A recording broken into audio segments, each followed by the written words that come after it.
মন দিয়ে শুনবেন সে যুগে কেমন অবস্থা ছিল, নারীদের কি সম্মান ছিল, আমার মায়েরা বিশেষ করে শুনবেন। কবি ছন্দের মাধ্যমে লিখছে, শুনুন। আরবের বুকে জাহিলিয়াত যুগে, আরবের বুকে জাহিলিয়াত যুগে সুখ শান্তি নারী সম্মান বলে কিছুই ছিল না।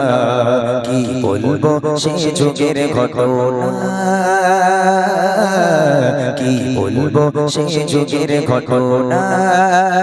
আরবের বুকে জাহিলিয়াত যুগে, আরবের বুকে জাহিলিয়াত যুগে সুখ শান্তি নারী সম্মান বলে কিছুই ছিল না। কি বলবো সেই যুগের ঘটনা, কি বলবো সেই যুগের ঘটনা। এক মানব প্রিয় নবীকে শোনা,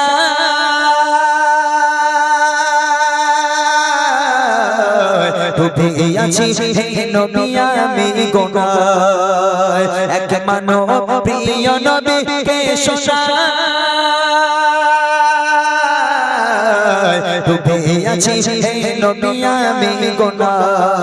কি হবে আমার ভাই বলেন হে নবী আমায়, কি হবে আমার ভাই বলেন হে নবী আমায়। পাবো কি ক্ষমা আমি নাকি ভুলের ক্ষমা নাই। খোদা দিল আমায় কটা সন্তান দুনিয়ায়, খোদা দিল আমায় কটা সন্তান দুনিয়ায়। নিজে হাতে করে দিলাম নারে মৃত্যুর যন্ত্রণা।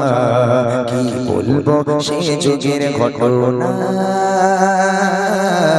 কি বলবো সেই যুগের ঘটনা। আরবের বুকে জাহিলিয়াত যুগে, আরবের বুকে জাহিলিয়াত যুগে সুখ শান্তি নারী সম্মান বলে কিছুই ছিল না। কি বলবো সেই যুগের ঘটনা, কি বলবো সেই যুগের ঘটনা।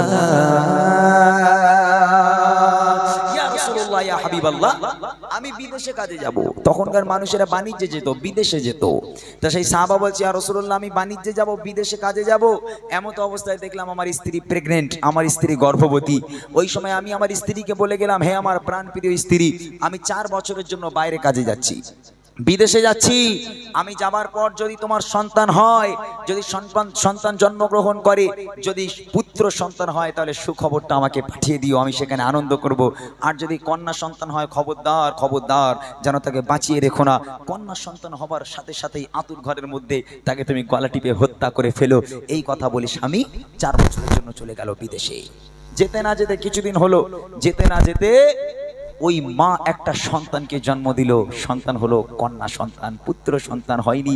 আহারে, সেই মাসুম নবজাতক শিশু যখন মায়ের গর্ভ থেকে দুনিয়ার বুকে এলো, তার মা তার দিকে তাকাচ্ছে আর হাউ হাউ করে কাঁদছে। আল্লাহ, এরকম ফুলের মতো একটা সন্তান, এত সুন্দর একটা সন্তানকে মা নিজে হাতে করে কেমন করে গলা টিপবে, আল্লাহর কাছে কান্নাকাটি করছে।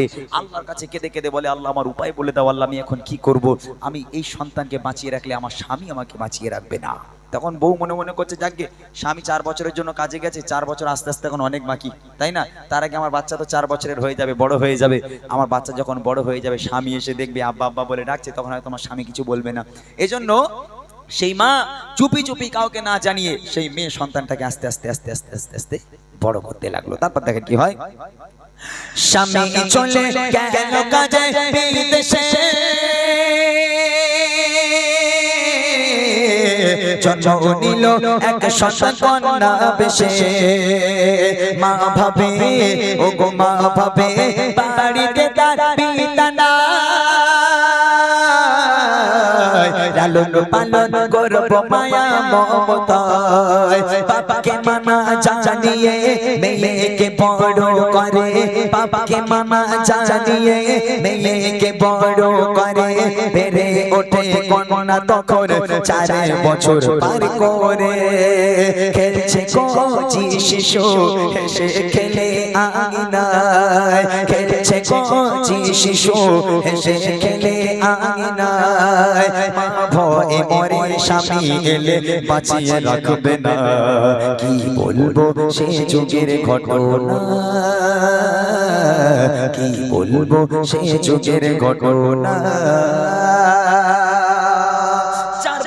হয়ে গেল মেয়েটার ওই মেয়েটা যখন উঠানে দৌড়াচ্ছে খেলা করছে ফুলের মতো কন্যা সন্তান দৌড়াদৌড়ি করছে খেলা করছে 4 বছর পর এমত অবস্থায় সেই বিদেশের স্বামী বাড়িতে এসে হাজির দরজা নক করছে দরজা খোলা ছিল দরজা খুলে স্বামী যখন 4 বছর পর বাড়িতে এলো যেই পাটা রেখেছে দেখছে তার বাড়িতে উঠানে একটা কন্যা সন্তান ফুলের মতো একটা মেয়ে খেলা করছে তখন সেই লোক তার মাথা আউট হয়ে গেছে আমার বাড়িতে কন্যা কেন আমার বাড়িতে মেয়ে কেন কার মেয়ে কোথায় বাড়ি এর এরকম ভাবতে ভাবতে ওই মেয়েটা দূরে ছিল দূর থেকে দৌড়ে দৌড়ে দৌড়ে দৌড়ে এসে আব্বাকে জড়িয়ে ধরেছে জড়িয়ে ধরে আব্বা আব্বা বলে কান্না শুরু করেছে আব্বা আপনি ভালো আছেন আব্বা কতদিন আপনাকে দেখিনি আব্বা আব্বা মায়ের মুখে আপনার কত কথা শুনেছি আব্বা আপনার চেহারা আমি তো জন্মের পর দেখিনি আমার মায়ের মুখে আপনার চেহারা শুনেছি আপনি আমার আব্বা আমি বুঝতে পারছি আব্বা আপনি কেমন আছেন যেই আব্বা বলে জড়িয়ে ধরেছে ওই বাপ মেয়েকে এক হিসেবে টান মেরে ছড়িয়ে দিয়ে বাপ দরদর করে ঘরের মধ্যে চলে গেল স্বামী স্ত্রীর সঙ্গে কথা নেই সন্তানের সঙ্গে কথা নেই কারোর সঙ্গে কথা বলে না রেগে আগুন এবার দেখেন আগে কি হয় একদিন ওগো একদিন ফিরে এলো তার স্বামী দেখে ফুটে ফুটে কন্যা সন্তান তার বাড়ি ভাবে এ মেয়ে তার বাড়িতে কি করে আর সেই মেয়ে ছুটে এসে জড়িয়ে ধরে বলে আব্বা আমায় দেখো না আমি যে তোমার সোনা আব্বা আমায় দেখো না আমি যে তোমার সোনা বহুদিন ধরে আমার ছিল দেখার বাসনা আজ হয়েছে পূরণ আব্বু আছো গো কেমন আজ হয়েছে পূরণ আব্বু আছো গো কেমন এই দৃশ্য দেখে পিতার মাথা ঠিক থাকে না কি বলবো সেই যুগের ঘটনা কি বলবো সেই যুগের ঘটনা 3 দিন হয়ে গেল 3 দিন পরে এবারও স্বামী স্ত্রীর কাছে গেল বুদ্ধিটা দেখেন কেমন খাটাচ্ছে স্ত্রীর কাছে গেল গিয়ে স্বামী বলছে যাকে যা আবার হয়ে গেছে বাদ দাও তুমি যখন মেয়ে সন্তান জন্ম দিয়েই ফেলেছো 4 বছর হয়ে গেছে মেয়েটা খেলা করতে শিখে গেল আব্বা বলতে শিখে গেল ওকে আর মেরে লাভ নেই তুমি একটা কাজ করো আমি ওকে মেনে নিলাম তুমি ওকে সুন্দর করে একটু ফুলের মতো করে সাজাও আমি একটু ওর মামার বাড়ি থেকে ঘুরিয়ে আনি আহা মা খুশিতে বাগে বাগ যাক আমার পাষাণ হৃদয় স্বামী আমার মেয়েটাকে মেনে নিল মাও খুশি খুশি মনে মেয়েটাকে ফুলের মতো পরীর মতো করে সাজিয়ে বাপের হাতে তুলে দিল মেয়েও বাপের হাত ধরে মামার বাড়ি যাবে আনন্দের সঙ্গে লাফাতে লাফাতে দৌড়াতে দৌড়াতে নাচতে নাচতে আব্বাজানের হাত ধরে রওনা হয়ে গেল ওই বাপ আর মেয়ে মরুর বালুর উপর থেকে হেঁটেই যায় হেঁটেই যায় হেঁটেই যায় গন্তব্য আর আসে না ওই মাসুম বাচ্চা মেয়ে এমন অবস্থায় এক সময় গিয়ে বলে আব্বা আব্বা আমি আর হাঁটতে পারবো না আব্বা মরুর বালুর উপর থেকে খড়খড়ে রোদ ওই রকম গরম তার উপর বাপের সঙ্গে হেঁটেই চলেছে বাপও দাঁড়ায় না মেয়েও দাঁড়ায় না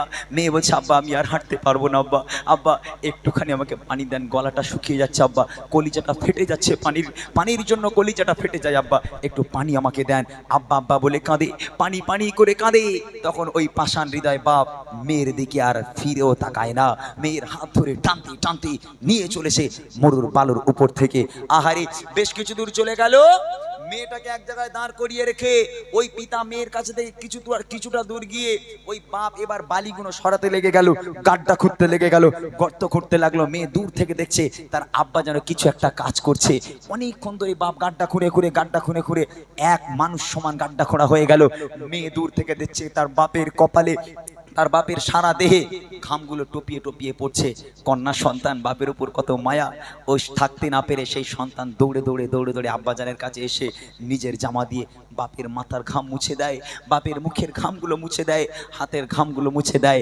আর সেই বাপ ওই মেয়েকে গর্তের মধ্যে জ্যান্ত পুঁতবে বলে মাটি খোঁড়ে আহা কি দৃশ্য তাই কবি লিখছে দেখেন রবানা ও গো রবানা হয়ে যায় বাবা মেয়ে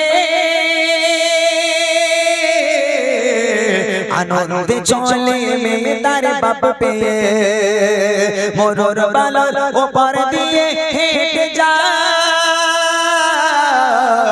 বলে আব্বু বলো আমরা যাচ্ছি কোথায়, আমি চলতে আর পারি না, তৃষ্ণায় কলিজা খানা, চলতে আমি পারি না, পিপাসায় কলিজা খানা ফেটে যায়, আব্বু আমায় বাড়ি নিয়ে চলো না। কি পাশার হৃদয় তার শোনে না কথা, কি পাশার হৃদয় তার শোনে না কথা, আব্বু আব্বু বলে কাঁদে মেয়ে ফিরেও দেখে না। কি বলবো সেই যুগের ঘটনা, কি বলবো সেই যুগের ঘটনা। বাপের মাটি কোনা হয়ে গেল, এক মানুষ সমান মাটি কোনা হয়ে গেল। এইবার মেয়েটাকে আব্বাজান টানলো, আব্বাজান এক হিচড়া টান মেরে মেয়েটাকে মাটির তলায় ঢুকিয়ে দিল। তখন বাচ্চা মেয়ে, মাসুম বাচ্চা, 4 বছরের বাচ্চি, আব্বার মুখের দিকে কচি মুখে তাকিয়ে বলে, আব্বা আব্বা আপনি আমাকে মারছেন কেন আব্বা, আব্বা আমার কি দোষ, আমার কি অন্যায় আব্বা, আপনি আমাকে মারছেন কেন।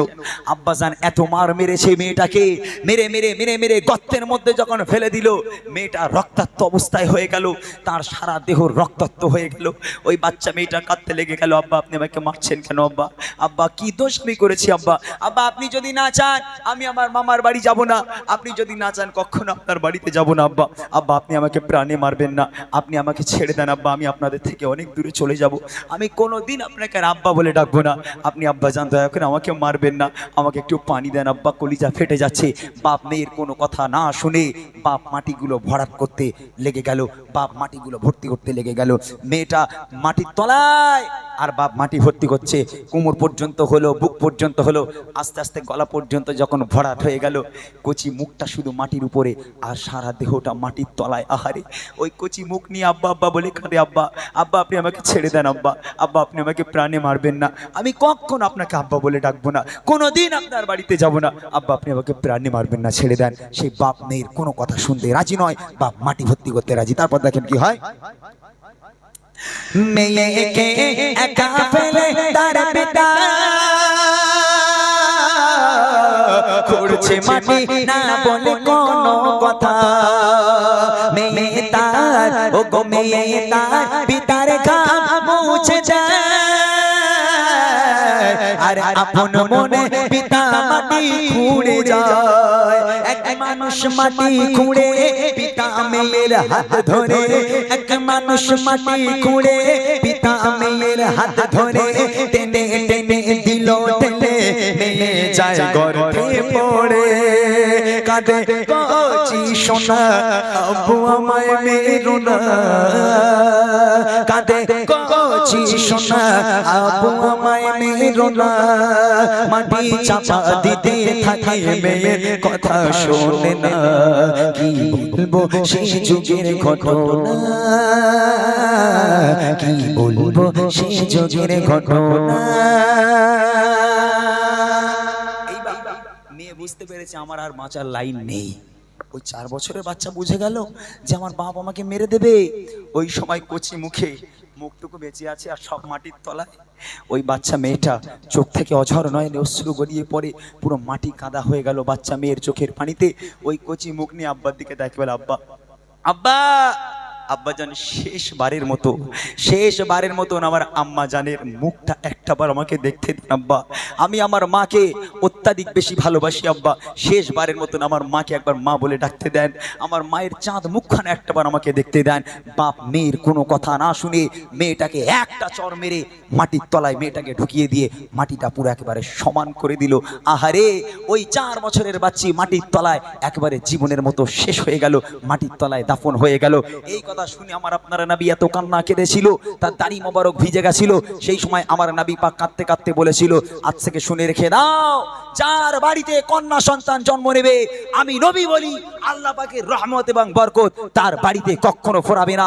তোমার বাড়িতে যদি তোমার কন্যা সন্তান জন্ম নেয়, মনে রেখো আল্লাহর রহমত এবং বরকত তোমার বাড়িতে আল্লাহ ভরিয়ে দেবে। কন্যা সন্তানকে অবহেলা করো না, কন্যা সন্তানকে তোমরা যেন তুচ্ছ বিচ্ছুর একেবারে তুচ্ছ মনে করো না। তোমার কন্যা সন্তান তোমার ঘরের রহমত, তোমার কন্যা সন্তান তোমার ঘরের বরকত। সেই থেকে নারীদের সম্মানকে আল্লাহ রসুল বাড়িয়ে দিয়েছিল। শেষ কথা কবি লিখছে দেখেন, মাটির তলে দেহ মুক্তি পার করে কেঁদে কেঁদে বলে আবু দাও ছেড়ে শেষবার ও গো শেষবার মাকে দেখতে দাও না মাটি চাপা দিয়ে দিল মুখানা আহা কি পাষাণের হৃদয় একটু কি দয়া না হয় আহা কি পাষাণের হৃদয় একটু কি দয়া না হয় এই কথা শুনে প্রিয় নবীর কেঁদে বুক ভেসে যায় বলে নবী আকরাম তোমার কন্যা সন্তান বলে নবী আকরাম তোমার কন্যা সন্তান ঘরের রহমত বরকত সবই অবহেলা করো না কি বলবো সে যুগের ঘটনা কি বলবো সে যুগের ঘটনা আরবের বুকে জাহিলিয়াত যুগে আরবের বুকে জাহিলিয়াত যুগে সুখ শান্তি নারী সম্মান বলে কিছুই ছিল না কি বলবো সে যুগের ঘটনা কি বলবো সে যুগের ঘটনা কি বলবো সে যুগের ঘটনা